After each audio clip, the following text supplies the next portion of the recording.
I pressed play, and there she was, sitting on my couch, in my apartment, with that same innocent tilt of her head she used whenever she wanted something. But this time, she wasn't asking. She was betraying. Uncle Matt, don't listen to her. She's been lying for years. I've been covering for her. But I can't anymore. She's been stealing from you. You deserve to know. My breath caught. I didn't even realize I was holding my coffee until I felt it spill over my fingers, scalding hot. I didn't move. That room, that background, it was mine.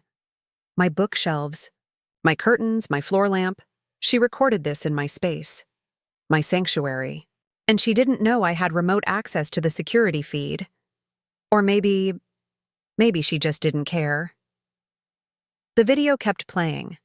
Her voice calm, even tender, as if she were doing me a favor, as if the words slipping from her mouth weren't a knife in mine. And then, just before it ended, she smiled, winked, like this was all some inside joke she didn't expect me to be in on. I stood there, frozen. I didn't scream. I didn't cry. I just stopped, like my body shut down to protect what little trust I had left. It wasn't just the accusation. It was who said it and what I'd given her. My name's Claire. I'm 33. I work in marketing, manage people, timelines, deadlines, all of it. I'm not flashy. I don't need the spotlight. I just like things in order. I've always been the one who fixes everything when it breaks, the one who bends instead of letting others fall. And Lauren, she's always been the one who fell. She's 29, my little sister. Charismatic to the point of being dangerous. She walks into a room and people melt. She knows how to cry on cue, how to twist vulnerability into a weapon. But I didn't always see it that way. When our mom died, everything blurred. She collapsed. I held us up. I was the one handling funeral details, bank accounts, hospital bills, while she lay on the couch saying, "I just can't move." Didn't push her. I offered her my home. "Stay as long as you need," I said. That was 3 years ago. I never asked for rent. Never even brought it up. I covered everything. Groceries, power bills, her Uber rides. She didn't work, said she was figuring things out, and I believed her. Because when she'd look at me and say, "You're all I have left," I'd feel this ache in my chest like I owed her more than I already gave. But now I see it wasn't grief. It was performance. The signs were always there, hiding behind her perfume and pretty lies.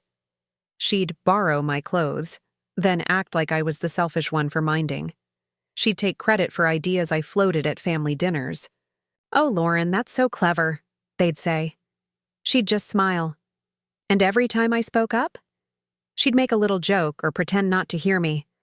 I'd be left wondering if maybe I was being dramatic. But no, I wasn't. I wasn't dramatic. I was being erased. Slowly. Silently. She didn't want a sister. She wanted a stage, and I gave her one. Rent-free. Uncle Matt was the last person in my family who saw me clearly. A retired lawyer with a stern voice, but a warm soul. He used to say I reminded him of Mom. Strong, direct, with a heart I didn't show too easily. He trusted me with the paperwork for the remaining estate. Said, "You're the only one I know won't screw it up." So when I saw that video, Lauren accusing me of stealing from him, it wasn't just betrayal. It was annihilation. She knew what he meant to me. She knew how much I depended on his belief in me, to keep believing in myself. And she set it on fire with a single sentence. I sat on the edge of my bed, phone still. In hand, the screen dark now. My reflection in the black glass looked like a stranger, one who didn't yet know how much her world had just tilted.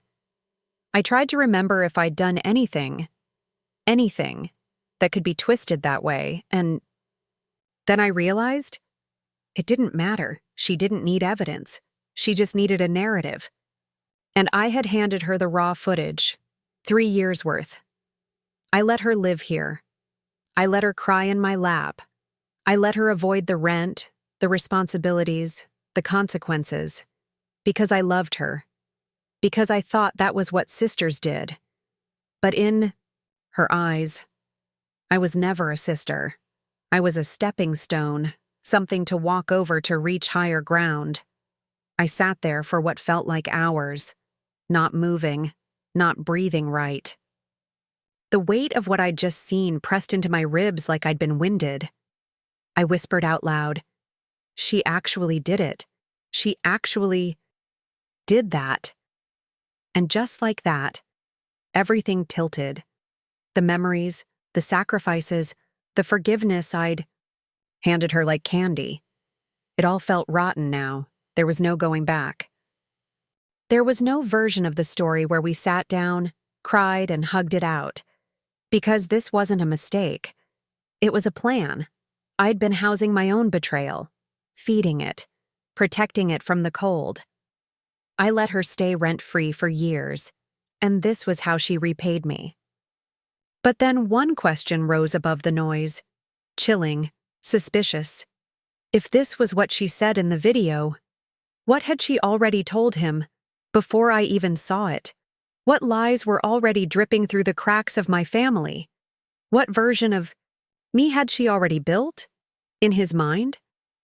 Because suddenly, I wasn't just worried about the betrayal. I was afraid that it was already too late to stop what she'd started. I confronted her that night. I didn't yell. I didn't accuse. I just asked her quietly as she leaned against the kitchen counter sipping wine from a glass I bought, "You sent that video. Why?" She didn't flinch, didn't lie, didn't even pretend to feel bad. She looked up at me, smirking just slightly, like I was being dramatic over something as ordinary as spilled milk. "You'll be fine. He never liked me anyway." That's all she said. No apology, no explanation. Like she'd just casually rearranged my life and couldn't be bothered to explain the new layout. I stood there, staring at her, waiting for something. Regret, shame, even a joke to break the tension. But she just sipped her wine again, walked past me, and went to her room. I wanted to scream, to throw something. But all I did was stand still. Like maybe if I didn't move, this wouldn't be real.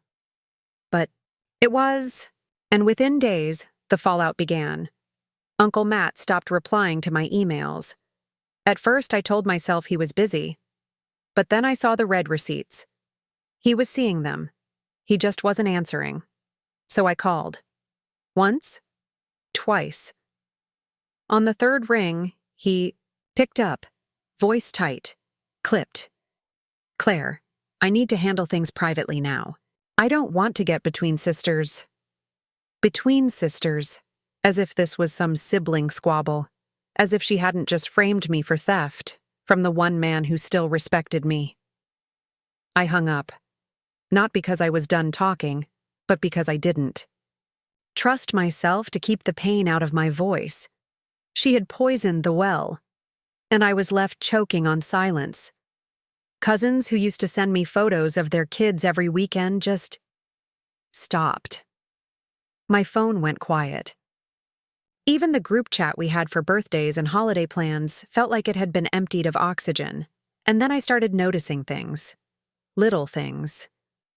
Lauren would linger when I was on the phone, ask vague questions about work deadlines, people's names, private stuff I didn't think twice about sharing, and then I'd hear those exact same details repeated, reworded, distorted, in conversations she had with others.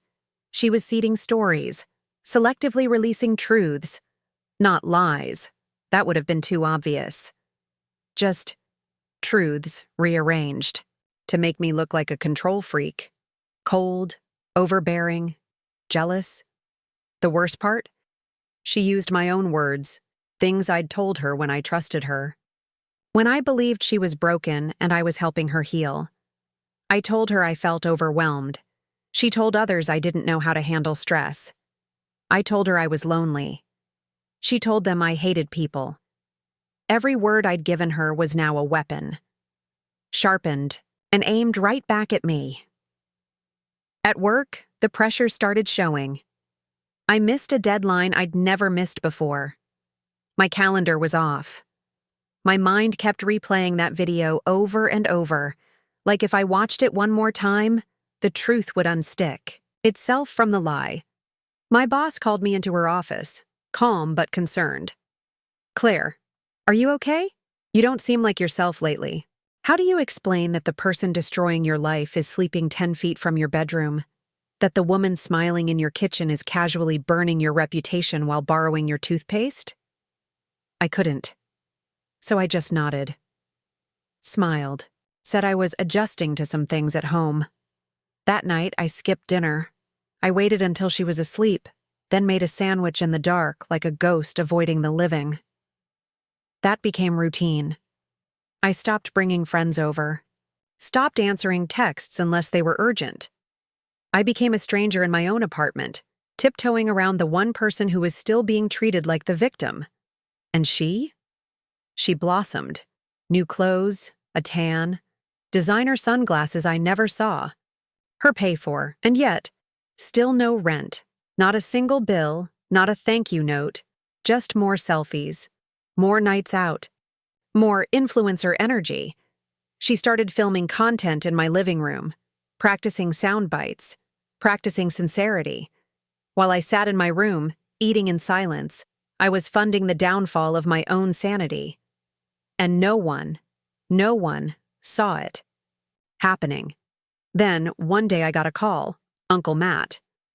I stared at the screen like it was a lifeline. Maybe he was having second thoughts. Maybe he'd seen through her. I picked up, breathless, hopeful. "Claire." Lauren told me everything. I didn't want to believe it. But it's her word against yours. Her word against mine. Like I was on trial. Like this was a case with no evidence. Just one woman's tears versus another woman's silence. I didn't argue. I didn't defend myself. I just listened, and when he hung up, I sat on the edge of my bed, the same spot where I'd watched the video, and realized something that shattered me more than the call itself. It wasn't just that he believed her. It was that he didn't believe me, and that hurt worse, because belief is what makes you real. And in that moment, I felt invisible. Like I was vanishing inside my own story. I curled into bed, pulled the covers over my head even though the room was warm. I didn't cry that night. I just lay there, wide awake, swallowed whole by silence. The kind of silence that doesn't just muffle the world, it erases your place in it. And that's, when it hit me, no one was coming, not Uncle Matt, not my cousins, not my coworkers. Not even the version of Lauren I used to believe still existed. No one was coming. No one ever had. The weight of that truth felt like drowning in a room full of air. I could breathe, technically. But nothing reached my chest. But the next morning, I did something that even I didn't expect. I got up, not out of optimism, not out of hope, but out of something colder, something sharper. The part of me that had been sleeping was finally waking up, and she wasn't interested in crying anymore. I didn't wake up that morning with a plan. I just couldn't carry the silence anymore. So I opened my journal, not for clarity, not for healing. I just needed to get it out before it rotted me from the inside. The first few pages were chaos, scribbles, words I wouldn't say out loud. Shaky handwriting, ink smudged by hands I didn't realize were trembling. Rage doesn't look cinematic. It looks messy, unreadable, human. But the more I wrote, the more I began to see it. Lauren wasn't impulsive. She was surgical. Everything she did was measured.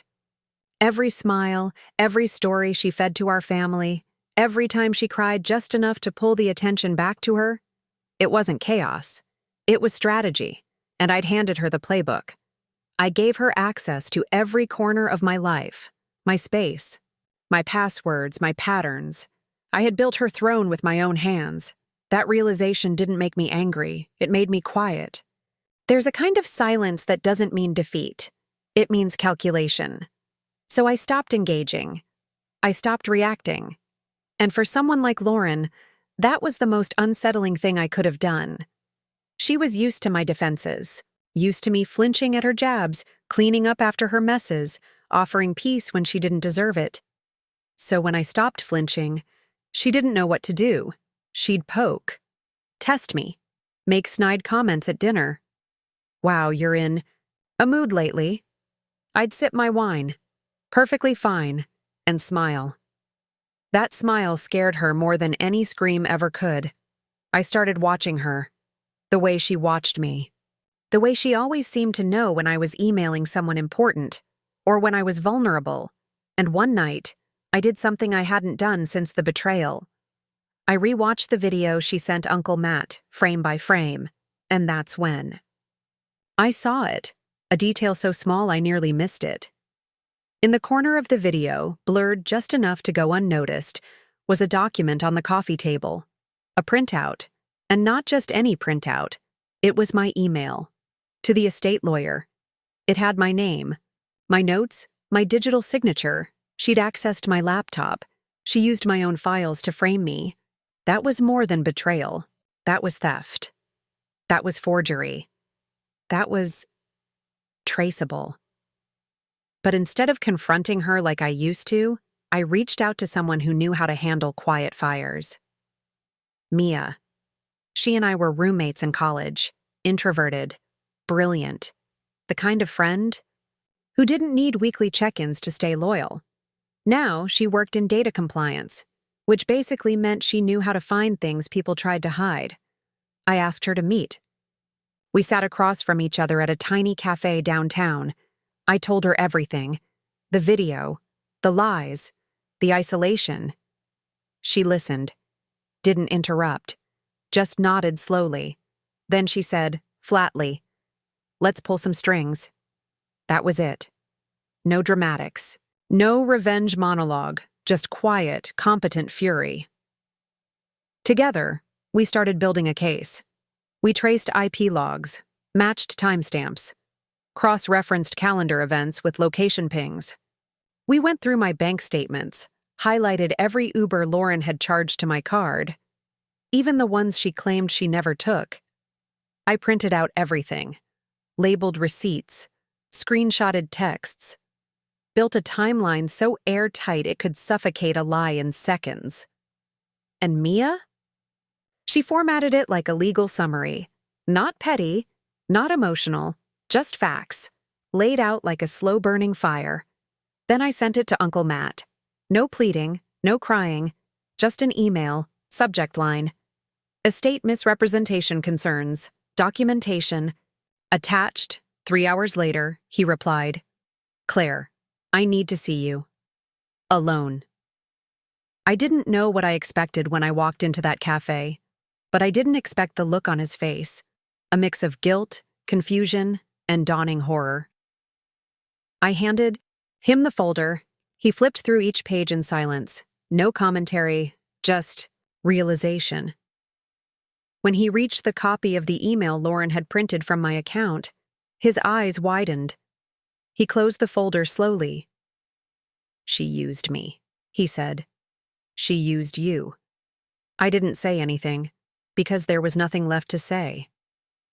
Then he looked at me, really looked at me, and said something I had waited weeks to hear, but no longer needed to survive. "I'm sorry. I should have known better. It didn't fix anything, but it gave me back something I hadn't realized I'd lost. My name, my truth, myself." For the first time in weeks, I exhaled, all the way. I hadn't even noticed I'd been holding my breath until it left me like steam rising from something finally released. That moment, it wasn't justice. It was clarity. And I knew then, this wasn't the end of her story. It was the start of her unraveling. Because once you take away someone's audience, all they have left is the silence. And Lauren had never learned how to survive in silence. I didn't kick her out. Not yet. That would have been too kind, too clean, too expected. Instead, I let her stay. But this time, I watched her like she'd been watching me. Every move, every word. I started keeping notes, dates, times, conversations. I didn't need a weapon. I was building a record. She had no idea. Lauren was floating on delusion, high on the drama she thought she controlled. She started filming content for a wellness blog, called herself a spiritual coach, a healer, a mindset mentor. All from my apartment, with my ring light, on my camera, using my Wi-Fi. She sat on my velvet couch, the same one she once cried on after Mom's funeral, now waxing poetic about accountability and energy alignment. It would have been laughable if it hadn't been so insulting. So I flipped the script. She kept talking about this perfect domain she wanted to buy for her new brand. SoulCircleTherapy.com. Said it aloud at least 10 times near her phone. I knew she hadn't bought it yet, so I did, in my name, and I built a blog. Just one post, no names. No drama, just truth. I called it The Cost of Enabling the Wrong People. It wasn't petty, it was precise. I didn't describe her, I described patterns. Manipulation disguised as softness. Entitlement masked as trauma. It read like a confession, except it wasn't mine. And the timing? Couldn't have been better. Uncle Matt found it, forwarded it to me with just one sentence. Poetic, Claire. Lauren, on the other hand, had no clue. She was busy preparing her first healing circle. Meanwhile, I was busy closing loops. She'd been using my second credit card, one she accidentally linked to her Uber account 2 years ago and just never unlinked. I let it slide. Until now, so I canceled it. Quietly. No alert, no drama. I waited, and sure enough, it happened. A week later, she came home in a storm, door slamming, keys flying across the table. Did you cancel the card? I looked up from my tea. Calm, centered. Oh, that card? I closed it. You're not on my account. She exploded. Accused me of sabotaging her business, of being jealous, of blocking her energy. She screamed. I stayed silent. Because silence was where I lived now, and she couldn't survive there. A few days later, I heard her recording another video. Same setup, same couch, except this time she wasn't composed. She was unhinged, furious, talking about people who pretend to be supportive but are really snakes. What she didn't know was that her microphone was still on, 5 minutes after she thought she'd stopped recording. And in those 5 minutes, she said things, cruel things, threats, plans, names. I saved it. All of it. The next morning, Uncle Matt filed a formal statement with the estate board. He withdrew his temporary claim, named me as sole handler of the remainder. It wasn't just a legal decision. It was a reversal, a restoration of trust. And Lauren? She lost her mind. She slammed doors, accused me of turning the family against her, said I manipulated everyone with my quiet little act. I looked her straight in the eye and said the one truth she couldn't spin. No, Lauren. You did that. She went silent for the first time in months. And then I handed her an envelope, her name on the front. Inside, a formal eviction notice. 30 days. She laughed, said I wouldn't follow through, said I'd always cave, but this time, I didn't. She packed in 7, no tears, no fake hugs, just boxes, and silence. It was almost surreal watching her walk out of the same door she once begged to enter. Back then, I thought I was saving her. Now I knew. I'd just been delaying the moment she'd show me who she really was. But even with her gone, the story wasn't done. because the day after she left, I found something. Something. She hadn't meant to leave behind, and it changed everything. I found it by accident. A letter, folded and tucked in the back of the drawer where she used to keep her skincare, the drawer she'd always slam shut whenever I walked by, like I was invading some sacred, fragile space. I opened it out of habit. I hadn't even realized she'd left anything behind, but there it was, cream paper, black ink, her handwriting, messy, rushed, but deliberate. And at the top, in shaky letters, it said, "For Claire." In case I didn't get to say it, I read, "It's standing up." My thumb pressed hard against the page, like I was bracing myself for something sharp, and part of me was. "You always made me feel small, like I owed you. I needed to win, just once." That was it. No apology, no ownership. Just that. It hurt. More than I thought it would. Not because of the words, but because she meant them. She actually believed I'd spent my life trying to make her feel beneath me when all I ever did was hold her up. That's the thing about betrayal. It's not just the action, it's the rewiring. It's realizing that while you were protecting someone, they were building an entire version of you in their head. And in that version, you were the villain. I folded the letter, placed it back in the drawer, and walked into the living room. It was quiet. Still. Mine again. No camera setup, no ring light, no sound bites or fake meditations or barely concealed. Jabs in the form of healing, just the soft hum of silence, the kind that didn't feel threatening anymore, the kind that felt earned. I stood in the middle of the room, barefoot, and just listened. To nothing. I looked at the couch where she used to laugh, where I once believed we were rebuilding something sacred. Two sisters holding each other together after Mom died. Two women trying to forgive the world by creating a new one in one apartment. But that was a lie. We weren't rebuilding anything. I was renovating a ghost. I was mourning someone who didn't exist.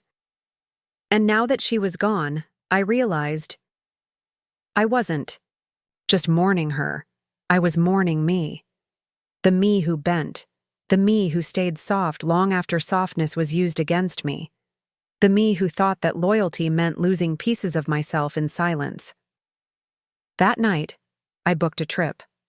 Not a retreat. Not a visit. Not an escape, a decision. Florence. It had always been on my list, but I'd shelved it under the category of later. You know that category. The one women like me put everything in. Joy, rest, solitude, becoming. But this time, I didn't wait for permission. I booked it. Window seat, no return date. Just me, no one else's needs, no one else's noise. The morning I flew out, Uncle Matt called. His voice was softer than usual, not the stern lawyer tone he always used with the rest of the family. This time, it was just Matt, the man who once told me I had my mother's eyes. "I'm proud of you, Claire. Your mother would be too." I didn't cry. I thought I would, but I didn't. I just smiled. Not the strained kind I used to wear when Lauren asked for favors. Not the hollow smile I gave coworkers when they said, "You're always so calm." This one was real. On the plane, I opened my journal, the same one I used to scribble rage into, the one that held all my pain, shame, confusion, and silence. And I wrote one final entry. They called it selfish. I call it survival. I let her live here for years, thinking I was saving her. But the one who needed saving was me. I looked out the window, watched the clouds split beneath us like curtain folds, and realized something. She used my home to destroy me, and I used her betrayal to rebuild who I really was. I stopped needing closure the moment I gave myself clarity, and you know what the real twist is? She thought the rent was the favor, but what I gave her was far more valuable, a front row seat to the woman she'd never become. That was the cost, and I no longer collect receipts. She used my home to write her story. I used her story to find my voice. She left with her version of the truth, and I stayed with mine, whole, quiet, untouchable. I let her stay rent-free. Now she lives in the consequences.